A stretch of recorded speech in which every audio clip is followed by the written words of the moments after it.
ضيفنا في هذه الفقرة ضيف مش عادي، مشرفنا ثالث أعظم عقل في العالم والذي حصل على المرتبة الثالثة من بعد أينشتاين ونيوتن. إنه العالم المصري، عالم الفيزياء النظرية المصري والعالمي، والأستاذ بجامعة كامبريدج البريطانية، وصاحب ومكتشف نظرية المقطع الذهبي في فيزياء الكم، والذي اتهم عند اكتشافه لهذه النظرية بالجنون، وتم بعد ذلك ترشيحه لجائزة نوبل عام 2006. حرص مجلس علماء مصر على تكريمه في يوم عيد العلم المصري الرابع ليكون أفضل مثال يحتذى به في ذلك اليوم. طبعا مشرفنا ومنورنا العالم المصري والعالم العالمي الجليل دكتور محمد النشائي. أهلا بحضرتك ومنور عز الشباب.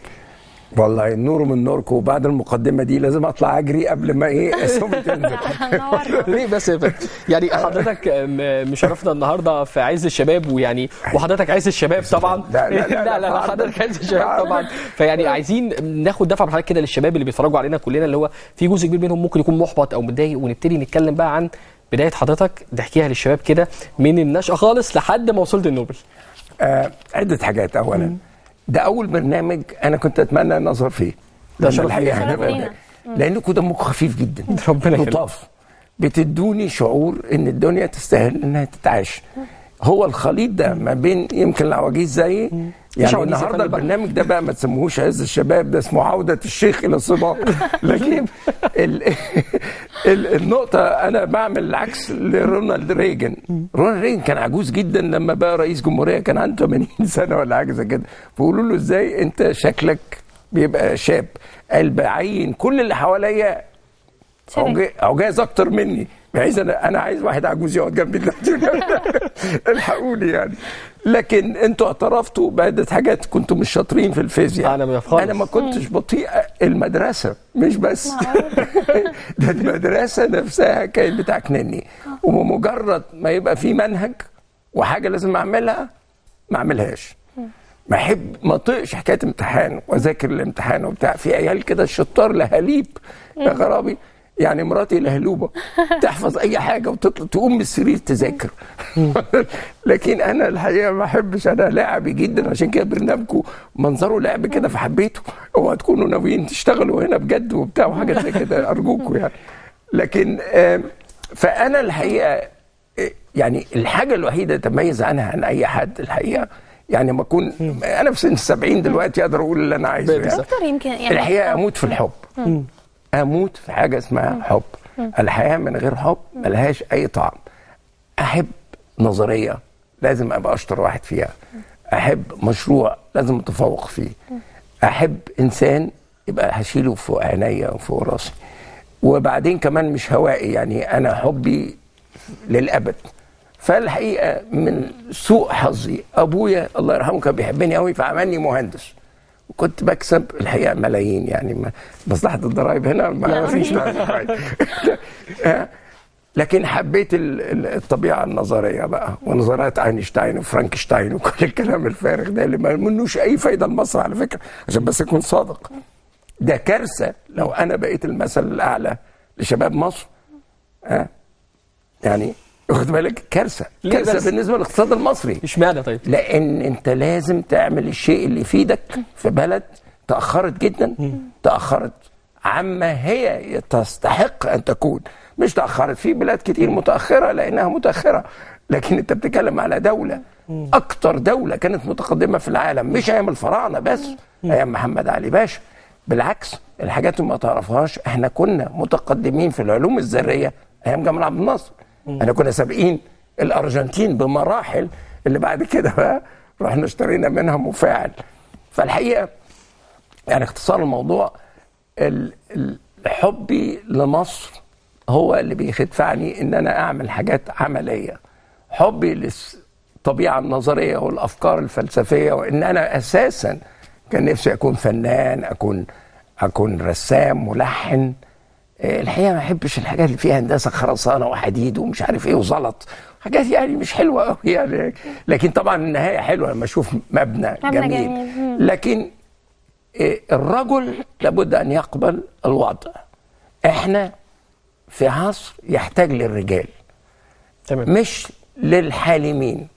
انا الحقيقه حالم الى حد كبير، واحب ان اكون سرحان في الاغاني، اموت في ام كلثوم، اموت في رناتا تافالي والاوبرا ومش عارف ايه. افكر في الحاجات دي دلوقتي ازاي؟ بس يعني الوحيد اللي بيخرجني شويه عن المضايقه ان اتفرج عليكم في عز الشباب، الاقي نفسي مبسوط، او اتفرج على باسم يوسف اللي هو حظه الايام دي مش قد كده، الناس زعلانه منه. انا بموت فيه الحقيقه. يعني انا حتى ما بسمعش هو بيقول ايه، انا بضحك وخلاص. طيب دكتور، كانت يعني حضرتك كانت ايه نقطه التحول الحقيقيه في حياه حضرتك؟ حضرتك قلت ما كنتش حابب الدراسه، وقلت ما كنتش حابب الهندسه، وبعد كده بقيت عالم في الفيزياء، يعني عالم في الفيزياء الطبيعيه والعلوم الطبيعه. يعني نقط التحول دي اتكلمنا عنها برضو، وازاي جت وايه السبب فيها؟ الحب والحب والحب والحب. انا اموت في ابويا، احبه قوي. انا كنت استاذ في كامبريدج، على فكره انا استاذ سابقا، انا دلوقتي في جامعه اسكندريه. ده اعلى وارقى مكان وصلت اليها، مش كامبريدج وانما جامعه اسكندريه. الحقيقه كنت احب ابويا قوي، وكان ضابط جيش وحنون. كان على فكره امي يعني اصعب منه زمان. لا تعرفي مش عارف ازاي، يعني قوي وصارم وحنون، يعني حاجه. فما اقدرش ان انا ارفض له طلب. فقال لي يا مهندس يا حمار. مهندس عربي يا بابا. انا بقول لك كنت استاذ في كامبريدج، لما كان يقول لي يا واد يا محمد انت ما بتذاكرش ليه؟ يا بابا انا استاذ في كامبريدج. يقول لي طب معلش يا ابني انا نسيت.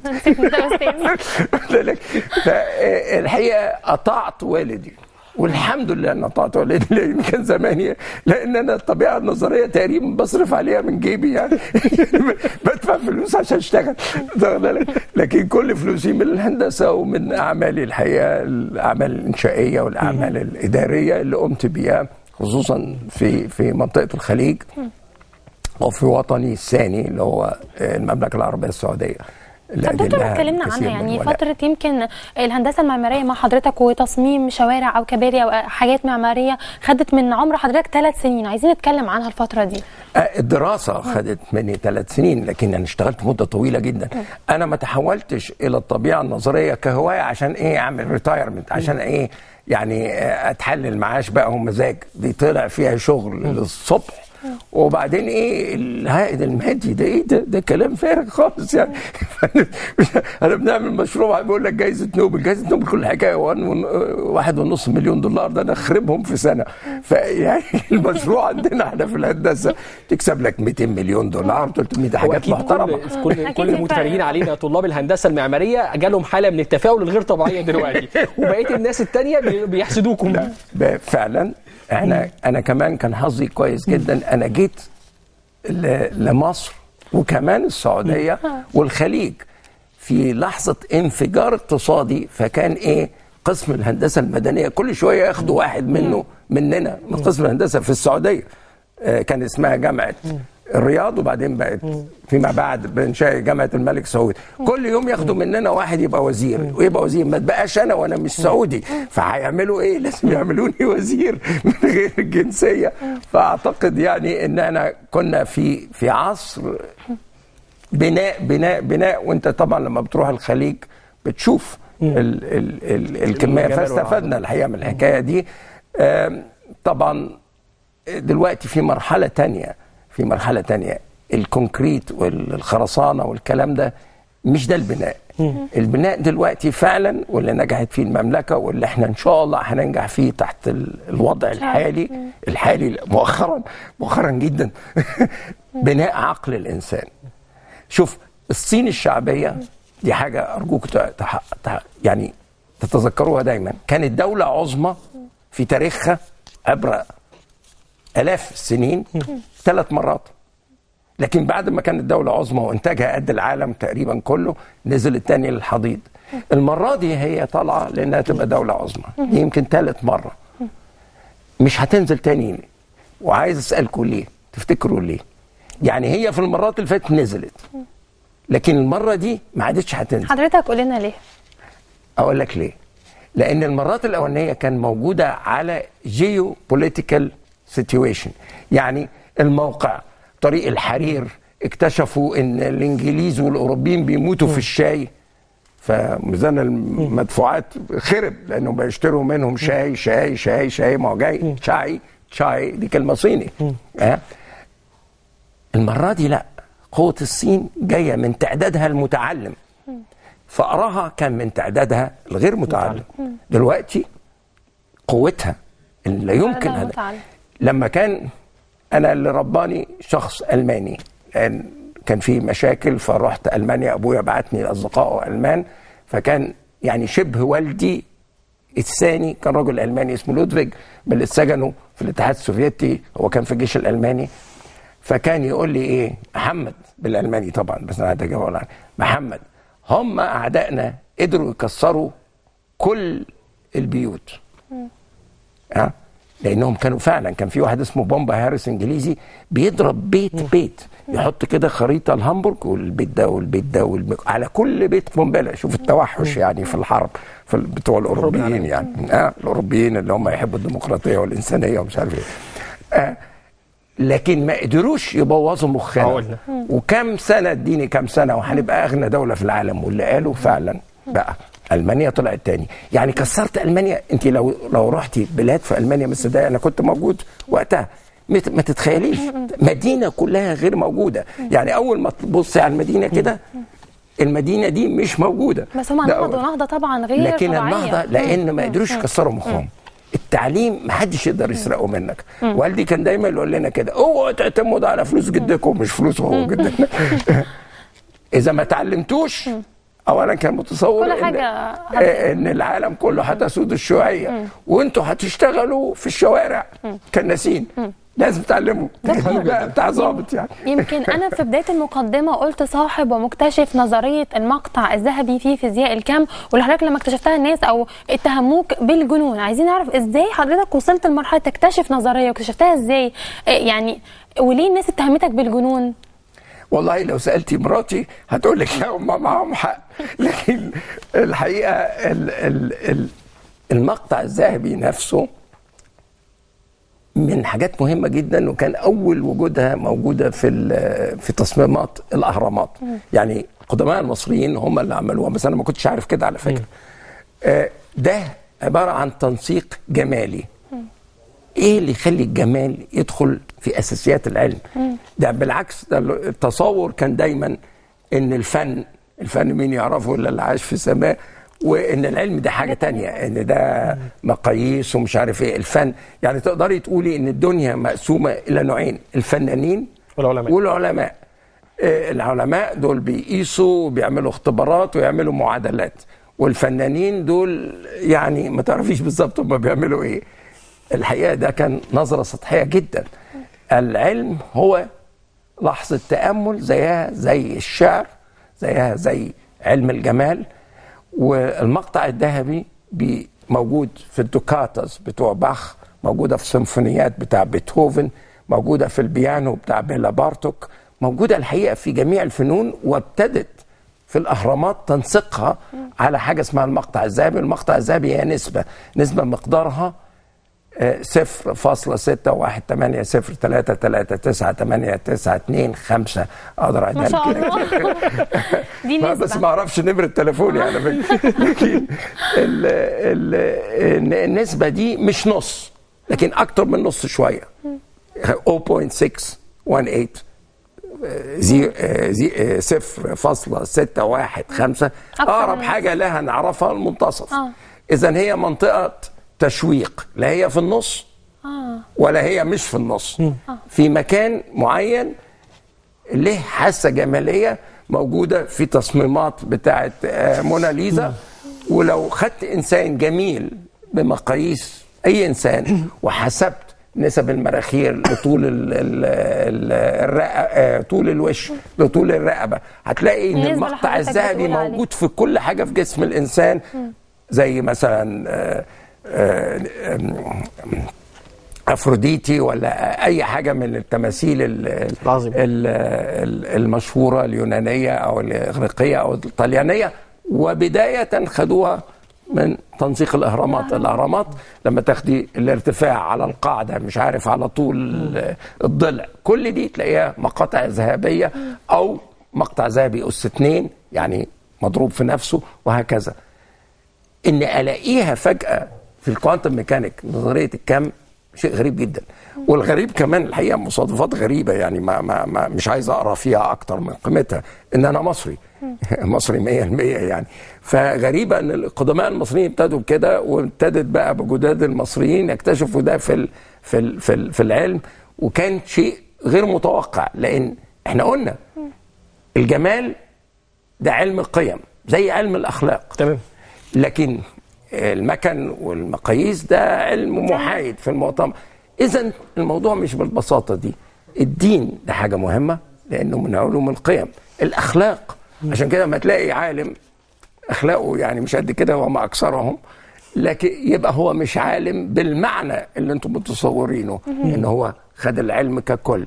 العلم ككل لازم يكون الانسان يعني عنده حظ كبير من ما نسميه الانسان السوي، يسميه الاخلاق، كما هو عنده حظ جيد من المعلومات اللي احنا بنسميها العلم.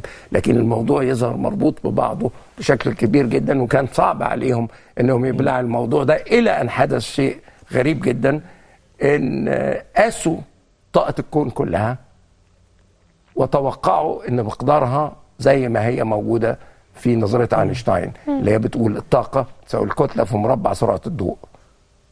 لا، لقوا بس 4.5% من اللي كانوا متوقعين يلاقوه، الباقي مش موجود. يعني على ما يبدو سرقوا الكون، مش عبده وانما سرقوا الكون كله. فطبعا دي كانت ليه طيب؟ انا لما حسبتها لقيت انها مقسومه على 22. ولما حسبتها بعد كده لقيت هي النسبه تقريبا 1/22 زي المقطع الذهبي أس 5. لو تحسبوه تلاقيها بالظبط. ومن هنا ابتديت بقى، وبعدين حصلت حاجه كويسه. اول مره جائزه نوبل تفيدني بحاجه. 3 علماء متميزين للقياس، 3 خدوا جائزه نوبل 2011.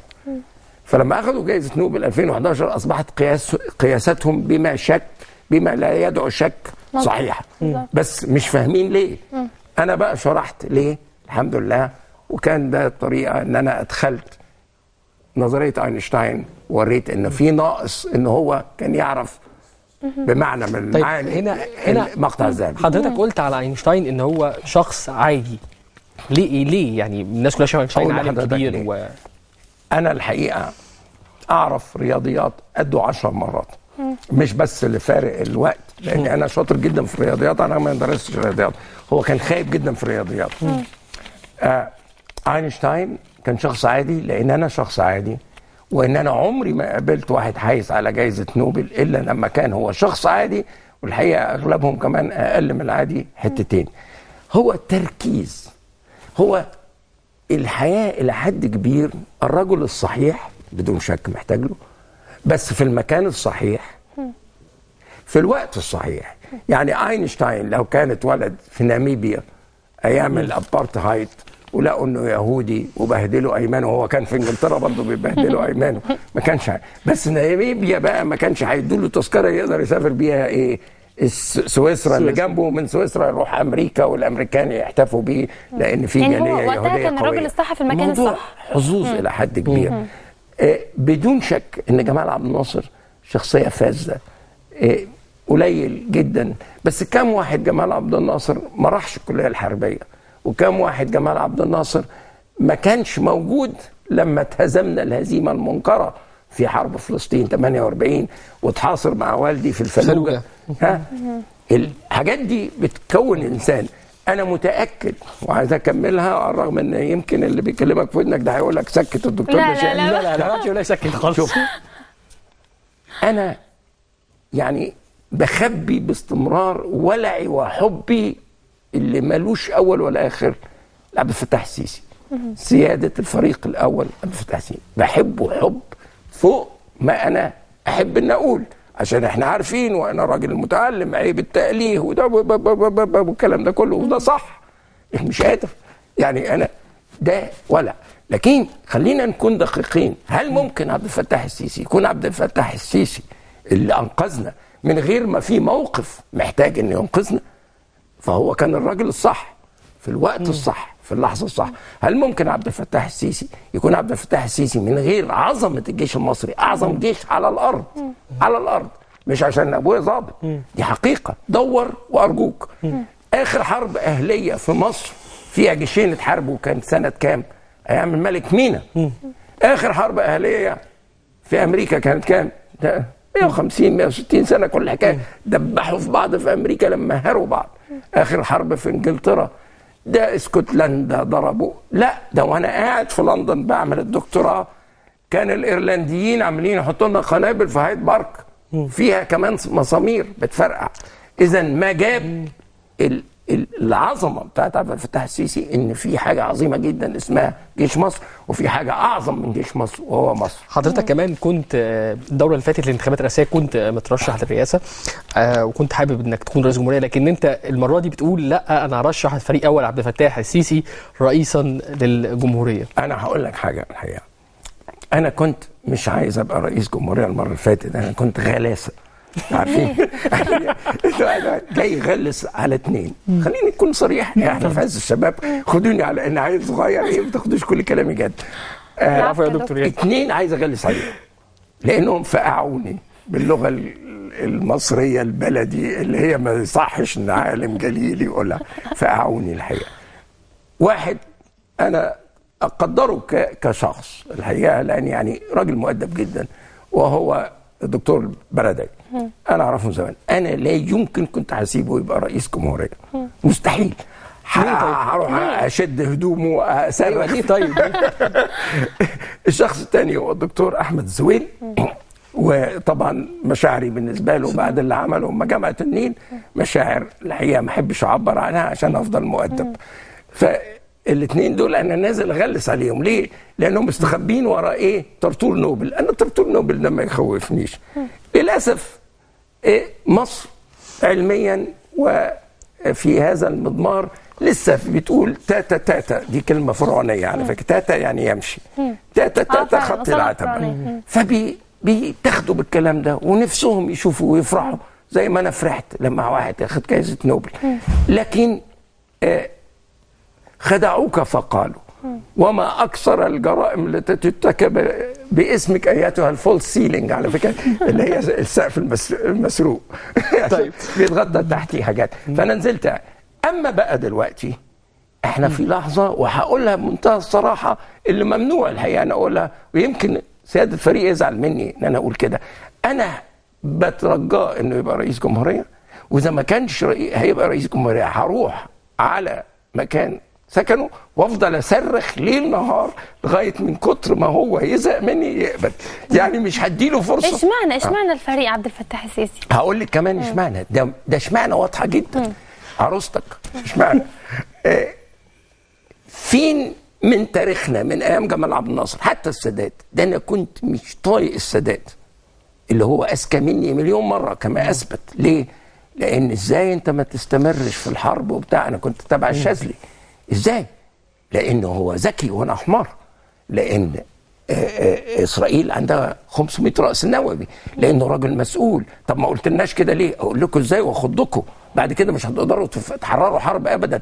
ده عبد الناصر كان يعرف هذه الموضوع وما قالناش. ليه؟ عشان ما نتخضش، لان الخض يضيع ايه؟ القوه. لازم يكون عندك الشجاعه. اذا الرجل المسؤول عليه مسؤوليه كبيره جدا جدا جدا، ان هو ما يقدرش يعمل كل حاجه يعملها.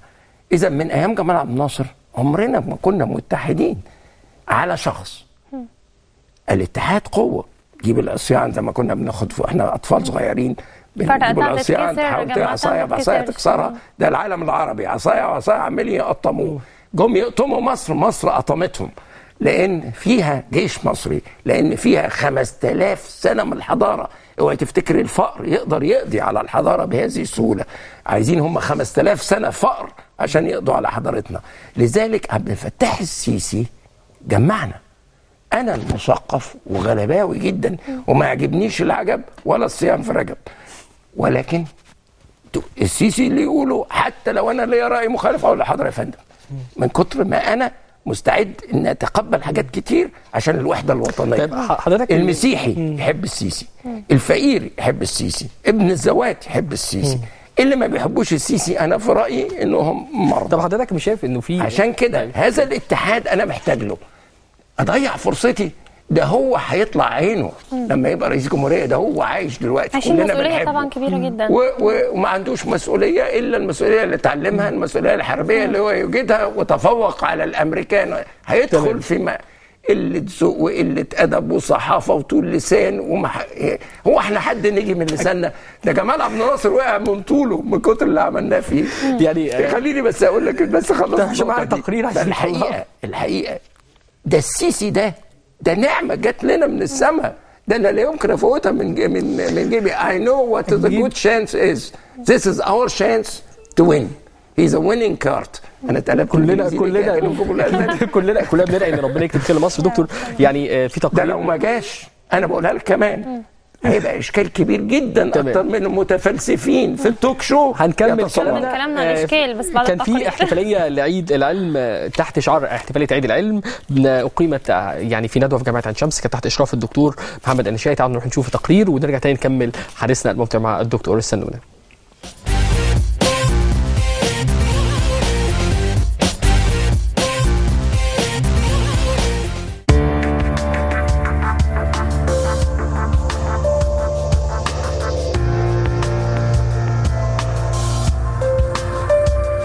بدار ضيافة جامعة عين شمس وتحت شعار احتفالية عيد العلم المصري، أقيمت ندوة عبر خلالها أعضاء مجلس علماء مصر عن قيمة العلم والعلماء وواجبنا نحو الاهتمام بالعلم في مصر. اليوم نضع إن شاء الله حضارة جديدة بسواعد أبناء مصر، علماءها والأساتذة الأجلاء. فخلال الندوة ألقى العديد كلماتهم للتعبير عن قيمة هذا اليوم وكيفية تطويرنا علميا الفترة القادمة، خصوصا أن أول كلمات القرآن الكريم قد حثت على العلم. أول كلمة في القرآن الكريم بتقول إيه؟ اقرأ.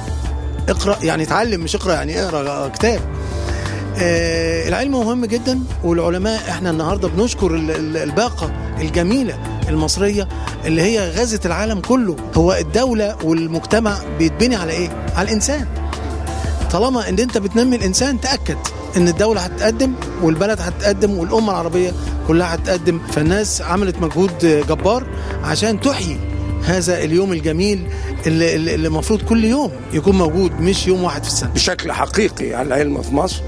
العلم لازم بلد مصر، الزراعة، الآفات اللي موجودة هنا، انك تعبر خط بارليف، انك تأمن امن مصر ضد جار مشاكس متوحش، ده العلم. شايف استجابة من الجميع لعيد العلم السنة دي. الناس كانت متعطشة لحاجة غير السياسة، اخترناها في وقت صح. أنا سعيد جدا بوجودهم وسعيد جدا بعلمائنا المصريين والأساتذة الأفاضل، وشرفونا النهارده فعلا بعيد العلم. الرسالة إن مصر مليئة بالعلماء الحمد لله الأكفاء، وفيهم شباب الباحثين، وإن شاء الله المستقبل بإذن الله لمصر بأهلها وبشبابها.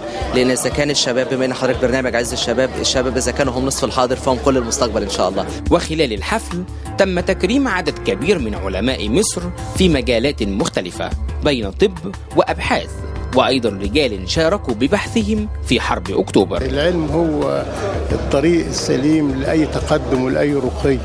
من غير علم ما نعيش، من غير علم ما نبقاش بني آدمين كويسين.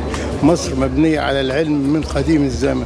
هي حرب أكتوبر اتأسست على العلم، اتأسست على البحث، اتأسست على حل المشاكل بالطريقة العلمية السليمة، اتأسست على الإنسان الواعي العارف بقدراته وكمان عارف قدرات عدوه، اتأسست على إن البلد دي ملكه مش ملك حد تاني، اتأسست على إن إحنا لازم نسترد كرامتنا وشرفنا وأرضنا. وهي دي حرب أكتوبر، وهي دي مصر، وهي دي المصريين، وهو ده العلم. الملايين من المصريين هم اللي يحلوا مشاكل مصر باستخدام العلم. فالعلم مش طرف، العلم جزء أساسي من حل مشاكل الشوارع، من حل مشاكل الجوع، من حل مشاكل النساء، من حل مشاكل الطرق. دون علم سوف نعيش في العصور الوسطى. عيد العلم لا يجوز أن يكون يوما واحدا في العام، بل يجب أن نحتفل يوميا بالعلم لننشئ جيل جديد باحثا وعالما. شريف الصمدي، عز الشباب.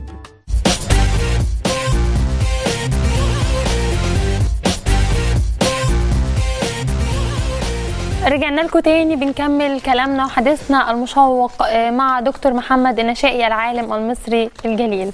بنكمل كلامنا تاني مع حضراتكم زي ما شفنا في التقرير. عايزين نتكلم شويه عن الشغب والمظاهرات بتاعه الطلاب وتاثيرها ايه على البحث العلمي طبعا وعلى الدراسه عموما وعلى العلم عموما. انا الحاجه الوحيده اللي بتخوفني مش العلم على فكره، طبعا الدراسه دي حاجه خطيره جدا، لكن انا بيخوفني الدخل من السياحه. المظهر ده مقصود لتسويق سمعتنا. هو لما يكون في شويه طلاب بيزعقوا، ده احنا في المانيا كنا بنصرخ ليل نهار، بس ما كانش في حد بياخد الخبر ده ويذيعه عشان ما حدش يزور المانيا. احنا في المانيا كنا ليل نهار بنعمل مظاهرات وست ان ومش ست ان، الايام بتاعت ثوره الطلاب في اوروبا كلها. لكن المانيا كمان معتمده على السياحه. انت بتضرني في صميم وبطريقه يعني الطلبه مش فاهمينها. في حد خبيث بيتسلط عليهم. باي اول مينز، بكل شيء قولوا اللي انتوا عايزينه، بس من غير ما تضروا اهاليكم. احنا بتضروا نفسكم. انا يعني مشاكل كبيره جدا زي ما قلت لك، يعني قالوا عليا مجنون، بس في اسوأ من كده الحقيقه. انا من عائله من الاخوان المسلمين. انا الناس دي كنت بنظر لها نظره تانية خالص. انا اقدر الدكتور المرشد، اقدر البلتاجي، اقدر الناس اللي شفتهم بعد كده في الثورات دي، اللي ما اعرفهمش، دول مش الناس اللي انا اعرفهم خالص. الدكتور فريد عبد الواحد لما مات عن سن حوالي 100 سنه كان 10 سنين في مثابه والدي، احد مؤسسين الجماعه. بس كان الحقيقه على الاقل فريد عبد الواحد اللي انا عبد الخالق سوري فريد عبد الخالق اللي انا اعرفه، كانت جنازته كبيره جدا في مصر وفي اسوان، وقابلت فيها المرشد وقابلت فيها قيادات الاخوان كلها اللي انا اعرفهم واللي كنت احترمهم وما زلت احترمهم كبني ادمين. ولكن اللي قالوه في قسما بالله وانا رجل ضد العنف، انا يمكن مش بس مسلم، انا بوذي، انا ما اقدرش اموت عنكبوت. يعني الى هذه الدرجه احترم كلمه حياه. لكن لو كان معايا مسدس كنت ضربت اللي بيقولوا ويطالبوا بالحرب اهليه عشان ينقذوا مش عارف ايه، ضربتهم وما ندمتش. يعني دي الحاجات الحقيقه برجو الطلبه انهم يتريثوا. دكتور مع الاسف الوقت مع حضرتك بنقول فاحنا عايزين برضو نستفيد من حضرتك اكبر قدر ممكن.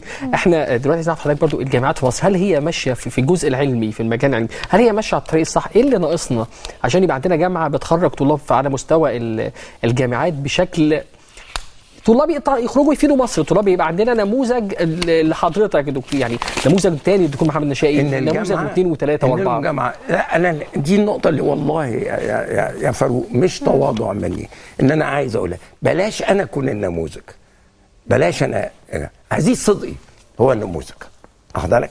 ده النموذج المهم. انتوا لازم تخلقوا ابطال جديده، مش الزويل ومش محمد النشائي ومش فاروق الباز ومش دول. احنا مش المثل اللي يحتذى بيه الا مثلا حبي او صراحتي، ده لو يحتذوا بيه لكن مهنتي لا تصلح مصر. انا كنت بتكلم مع اصحابك بره وكنا بيتكلموا، فقلت لهم الموضوع فلاح عنده حته ارض عايز يزرعها وياكل منها ويبيع بعض انتاجها، وعنده محرات ونفسه في حصان. فواحد بقى متحمس جدا جاب له عربيه فراري. العربيه الفراري دي تشد المحرات ازاي؟ ده الطين هيلخبط الدنيا من العجل ومفيش طريق لها، والعربيه الفراري لو ما مشيتش كل يوم بسرعه 260 تصدي وكل الفدا. لما يجي واحد يقول لك هنعمل جامعه تخرج بس محمد النشائي ونوبل كده، نطلع مكنه تدور كده تدخل الطالب يطلع نوبل، دخل الطالب، دي نصيبه كارثه علميه لان ما ينفعوش. ده انا ما اعرفش اعمل ده، انا بالكاد بعرف اعمل القهوه الجديده بتاعت الكابوتشينو دي، يعني يا دوب بشغل بالكاد. ما كانتش مراتي هي اللي تعملها، مش هشرب قهوه. الكلام ان الجامعات المصريه بخير، اصرفوا عليها وكبروها. الخصوبه بتاعت الرجل والمراه المصريه عاليه جدا، اعلى خصوبه في العالم. فمش لاحقين احنا نوسع الجامعات دي نقوم، بس ما نغلطش عشان الجامعات ازدحمت فمستوى انخفض. ما ابتديش انا اعمل جامعه خياليه ملهاش وجود غير ان انا احط شويه فلوس في جيبي واجيب ناس نوبل وما ادراك ما نوبل، وانت زي فؤاد المهندس ابوك كان عنده نوبل يبقى مستواك مش مستوايا. يعني الطريقه دي دكتور العالم المصري الدكتور محمد الشقي، يعني حضرتك شرفتنا ونورتنا جدا. الوقت انا معاك بسرعه. انا سعيد جدا بوجودي معاك وده شرف ليا جدا طبعا. شرفتنا ونورتنا جدا يا فندم.